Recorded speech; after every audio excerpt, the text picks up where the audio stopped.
Hey folks, welcome to Song Tripping. My name's Jim. Thanks for joining me. I want to talk to you today about Procol Harum, one of my favorite bands, and in particular their album Broken Barricades, which has been reissued by the Cherry Red Esoteric Recordings label in the UK. They have issued a 3 CD remastered and expanded box set edition. This is going to run you probably in the mid-20s US dollars. It's been out, I think, for a little while. It's not brand new. But what you get on this box set is a remastered, expanded 3 CD edition of their 1971 album, Broken Barricades. Here's the vinyl, by the way, on the A&M label. It's got this nice die-cut cover. That was always kind of a nice feature of it. The original album featured the songs Simple Sister, Broken Barricades, Memorial Drive, Luscious Delph, and on side 2, Power Failure, Song for a Dreamer, Playmate of the Mouth, and Poor Muhammad. But on the Cherry Red Esoteric New Edition, you get not only the remastered album, you get 2 other CDs, and these include bonus tracks. So there's 36 bonus tracks, and all 32 of these bonus tracks were previously unreleased.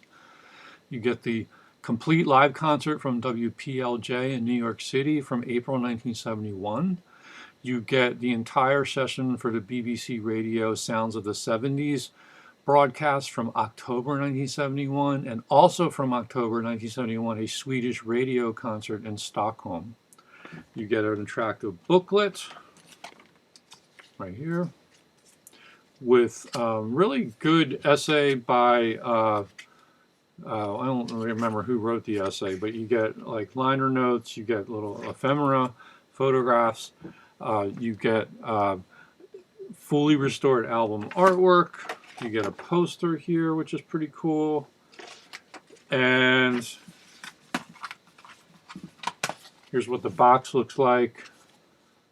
Okay, kind of folds out like this, and then the CDs are inside. So I'll do a quick review of what I find in this album and what I like about it. So my history with Broken Barricades is interesting because of all as much as I like Procol Harum, and they are one of my favorite bands, Broken Barricades is probably the studio album I listen to the least, or one of the least. I'm not sure why. It's a very well produced album. It's got good sort of tight studio sound, and maybe it was just sort of the nature of the songs or the lyrics that didn't quite catch me. But it's a good album, and this new release of it has kind of made me reassess it and appreciate it more than I ever did before. So I kind of heard it with new ears. In particular, the song, for me, one of the standout tracks on the whole album is one I hardly ever paid attention to before, and that is Song for a Dreamer. Great guitar on that album. Robin Trower is in really fine form. And it's just kind of cool when you hear a remaster and it kind of gets you to appreciate things that you didn't hear before. So that's going on with this album. I was also surprised at how much I liked the live sets, because you get like pretty cool song lists, track lists. They do a few songs from the album, you know, they were promoting it at the time, but you get lots of classics from their early albums as well. And every performance is kind of unique. So that's a lot of fun. You also get some early versions of songs.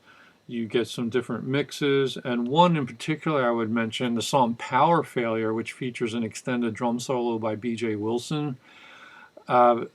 If you listen to the studio album, they pipe in audience noise, applause at the end of the drum solo, which I've always thought was a little tacky. Well, here you get, as a bonus track, track 14 on the first CD is Power Failure without the applause, which I really appreciate. I'm not going to shoot out between the different versions. I just will also mention that I have this. This was the only version I had on CD before the original master recording on Mobile Fidelity, which I got for $9.99 at Euclid Records in St. Louis, the Central West End. Here's the label of that. I don't think I ever had any earlier CD versions of this, so this kind of was nice. I know the original master recording sounds really good, but I haven't done a side-by-side shootout comparison of the two different CDs. I will say that the Cherry Red Esoteric remaster sounds excellent, and it's nice and loud, but I don't think it's too loud. It's just, I think it's just, they did a really fine job with it. Okay, so if you're interested in plugging some holes in your Procol Harum collection, you don't have broken Barricades, which can be a little bit hard to track down in the used market, you might want to check this out because the extras are pretty cool and I like it, and I just wanted to give it my thumbs up recommendation. That's it. So Procol Harum, Broken Barricades. I will put a link to the Cherry Red website in the show description so you can check it out for yourselves. And hopefully you can find it at a good price, and let me know what you think of it. What is your review? What do you like? What don't you like? So please leave a comment, and don't forget to subscribe and ring that notification bell. Thanks for checking out Song Tripping. Hope to see you soon.